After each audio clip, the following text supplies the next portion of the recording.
Hello there, everybody. Welcome back to our Mandalorian Season 3 predictions and speculation. We will be talking about Episode 5 of the season, Chapter 21. But before we do so, make sure you're hitting that like button and you're subscribing to the channel. We have all of our Mandalorian content still coming out throughout the rest of the season, so make sure you're tuning into that. We had a review up for Episode 4 of Season 3, Chapter 20, The Foundling, on Wednesday. If you haven't checked that out, make sure you check that out. We'll be referencing a lot of stuff we talked about in that. And of course, the Bad Batch Season 2 finale is next week. So we have our predictions coming out on Sunday. Make sure you check that out as well. All right, so let's dive into The Mandalorian Season 3, Episode 5. Episode 4 was quite an action-packed, fun episode. We predicted a lot of action. There was rumors that this episode was going to be short, and it was, but it did use its time very effectively, if not a little abrupt. We expected a lot of action on Navarro because it was directed by Carl Weathers last episode. Well, we didn't get any of that. There was no Grief Karga, which was surprising because the only other thing Carl Weathers has ever directed in his career featured himself as one of the main characters. So we're going back to Navarro maybe next week. That's what we can speculate on. It's kind of the only stuff in the trailers from that we have not seen yet. Sonic, what do you think is going to happen in Chapter 21, Episode 5 of Mandalorian Season 3? And let's start here with the Navarro stuff. Do you think that is next episode? Well, traditionally, I think every Lucasfilm trailer that has come out has kind of kept things to the first half of the season.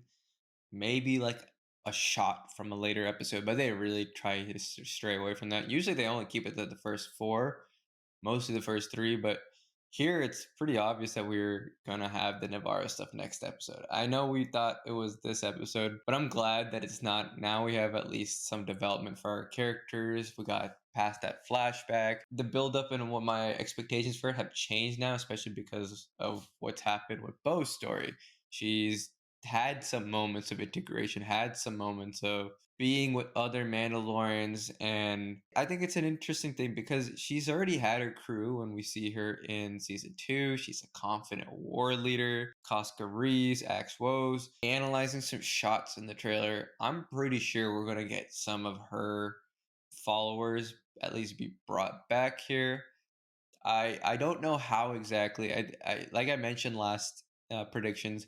I still think that Grief will ultimately offer, or at least Din will take up the offer for that land and then make it a place for operations for the Mandalorians that they don't have to be on this planet. But at the same time, seeing as how much they kind of love this endless danger and destruction that shapes and molds them. Maybe not. Now, I'm not. I still think it'd be good for them to return to Navarro. At least have some Mandalorians be on Navarro. I still think that's a possibility. I think that's where maybe Bo-Katan's Night Owls start to come in. Maybe that's where they have a base of operations instead of the covert. Keep everyone kind of separated, but still have a place that is familiar to all to converge together. That's what I'm thinking. I'm still not sure what we'll call Grief. I think maybe the Pirates. I think that's probably the best option just from that shot that we see of Din flying past it. I hope that it's not just the Pirates. Like I feel like that's what's gonna be the impetus for all the action. But then if it brings in the Night Owls, I hope that they're like, okay, you do this, but then help us out with this greater conflict that is now tying back into Gideon and all the stuff that we got in episode three of maybe the resurrection of this Imperial remnant. Once the Navarro action is done, Navarro is freed. It's like tit for tat, just like the classic Mando way. I do this for you, but do this for me, and then I'll do that for you. But instead, it's come help me out here. Oh, these guys also came out to help.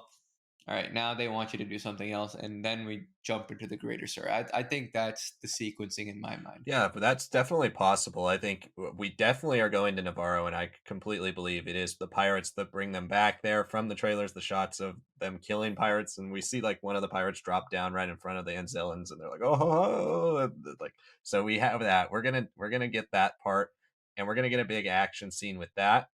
That could be the entire episode. It could not. I think we're starting to see, like you mentioned, Bo's story completely changed in this episode from newbie. Like I thought the foundling was going to be kind of about her, where it ended up being mostly about Grogu, but she advances super far in the ranks of the Children of the Watch. I mean, really, they don't have a leader. The armorer is their leader, and she's more of like a spiritual guide. they don't have some Paz tries to, be all tough and like put that face out there, but he's not the smartest. He's a brute in every sense of the word. So Bo Katan is exactly what they need, and her leadership is going to be even furthered in this episode. Paz is always the guy that's kind of like anti everyone who's new to the group. He is a descendant of the Vizslas who consider themselves like as pure a pure Mandalorian line as possible. Her plan saving his son, I think, ultimately swayed him to that side. So we're seeing the top dogs all are accepting her into the clan. And I think here she's going to use her brawn, and we're going to see her ship, which they don't have a ship. So we're going to see them all dropping out of the ship in this episode. We're going to see them using real Mandalorian tactics. Maybe she teaches them further tactics and like further old like Death Watch ways of battle that she learned from Pre Vizsla. That would be really cool. I'd love some Pre Vizsla name drops, stuff like that would all be awesome. But I do think the centerpiece of this episode is definitely the battle. I think maybe the pirates can be connected to the overall plot somehow. Maybe they are working for somebody who's working for somebody who's working for the Empire, or is allowed to run free because of another bad guy that we haven't seen yet. I could see this episode, though, just being completely all Navarro. And that would harken back a little bit more to season one of The Mandalorian, where we had 3 episodes right off the bat that were linear. And then we hit episode 4, 5, 6 that were character building episodes, but they were side adventures. They were about keeping Grogu safe, but they also were about building the relationship between Din and Grogu. Well, this episode didn't really progress the narrative. We didn't go back to the villains. We didn't explain where the season is going, but we progressed Bo Katan and we progressed Grogu. So there were 2 specific focuses. If next episode maybe switches to Bo Katan and Din as maybe the 2 main characters, we could still continue to do kind of side missions that build up their characters within the Children of the Watch. I really like the family dynamic that they are building with the Children of the Watch. We haven't really seen that yet. We've had Bo Katan describe them as a cult. Then we've had all our really images of them are kind of like a cult. They're hidden underground. All they do is chant and say, "This is the way." They talk spiritually the whole time. This is the most real they've ever felt. And so I would like to continue to see that. I don't think that's a waste of time at all in this story, even if it is a short season. I don't think that's a waste of time at all to continue to flesh out the Children of the Watch. And with a lot of the posters featuring the armor and Paz, and like they're making them big characters, I do think next episode will be Navarro focused, but I think there's going to still be some big character moments. But let's talk about that New Republic storyline, because we didn't touch on it at all here, and the villains. Do you think at all we see maybe a tag of a villain, or maybe they are, like I mentioned, kind of responsible for the pirates, or they send the pirates there because they're trying to get to the Mandalorians? Could be any number of ways that we connect back to the New Republic, but it seems like it would make that episode feel even more random if we just get 2, 3, 4 episodes away from it and we never go back to that storyline. Yeah, I mean it's a bit of a difficult it's a difficult question for me because now that I think about it a little bit more, there's also like that shot of Din in like a droid bar, and it's clearly not Navarro. I mean, if it is, it's an advancement that we haven't heard in a while. There's also Elia Kane and Carson Teva. Now, I feel like that's the one that has the richest potential of him investigating and maybe starting to focus in on her. We've already seen her capabilities. In my mind, I think maybe she is like the tag at the end there.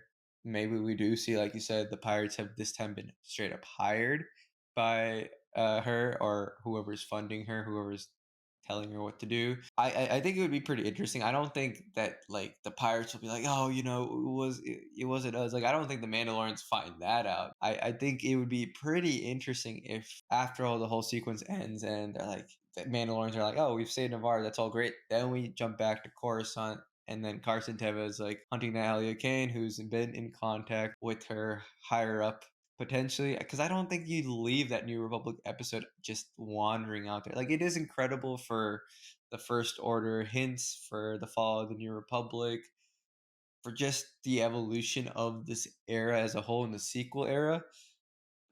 And it is obviously building off of the new Rangers, the New Republic stuff that we're not going to get in a dedicated show.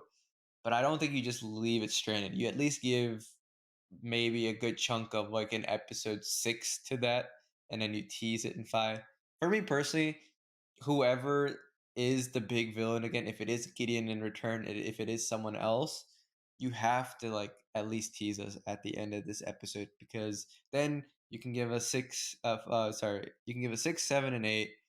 Even if we don't spend all the time with the villain, we'll still have more than we got with Gideon in the first season, more than we really got in the second season, other than tags that we're getting throughout all the different episodes. If we have good concrete chunks of whoever the villain is, then I feel like we're not wasting the season. We've gotten all the Mando stuff that we've done.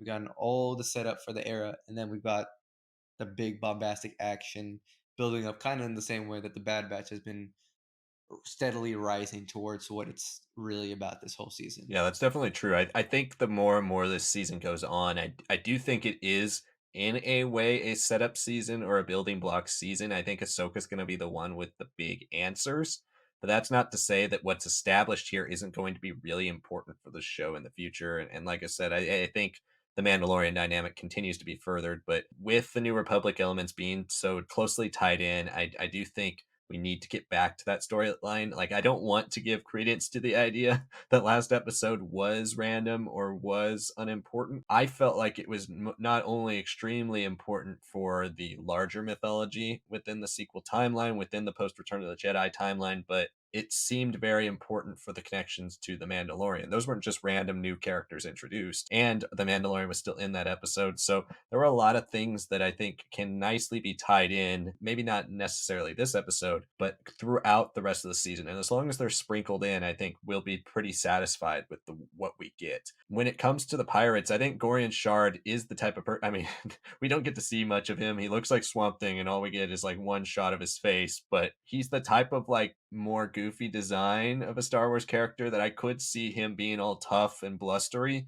And then when Din's holding the dark saber to his throat, he's like, "Oh, like it wasn't me. I was hired by this person." And they're like, "Why would this person hire you to attack us?" And it leads to the further investigation of the Empire and the ways they're pulling the strings. I mean, it could be a good way for the Empire to get the Mandalorians to reveal themselves. I mean, nobody knows where they are except for Din and the rest of the Children of the Watch who are in the covert. So Gideon's plan or whoever's plan is for them to reveal themselves. Navarro is the perfect place because he knows they're not only Din's attachment to Grief Karga, but he knows the entire covert's attachment to that planet because that's where they used to be stationed. If we don't get like full on admission by Gorian Shard in the next episode, if that reveal doesn't happen, it could be that Teva shows up at the end and he's like, "We've been tracking Gorian Shard because we know he has known Imperial sympathies, or he's been working for Imperials, or he was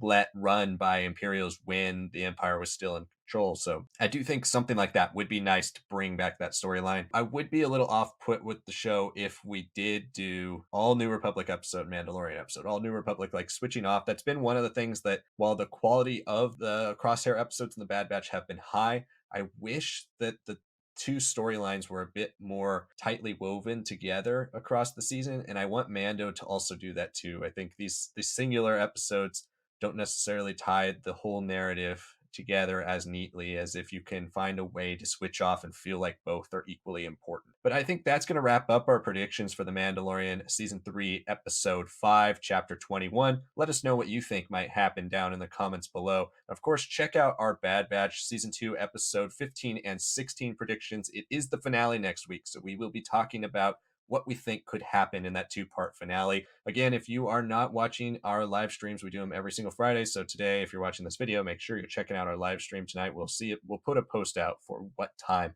that will start. We'll answer your questions and play Jedi Fallen Order. And then the one we've been talking about, Heir to the Empire, the Legends Book Club review of Heir to the Empire, spoiler filled, talking about Mandalorian and Bad Batch. All of that will be discussed on Monday in the latest episode of our Legends Book Club. Make sure you're tuning in for that one as well. Thank you so much for watching, and we'll see you next time.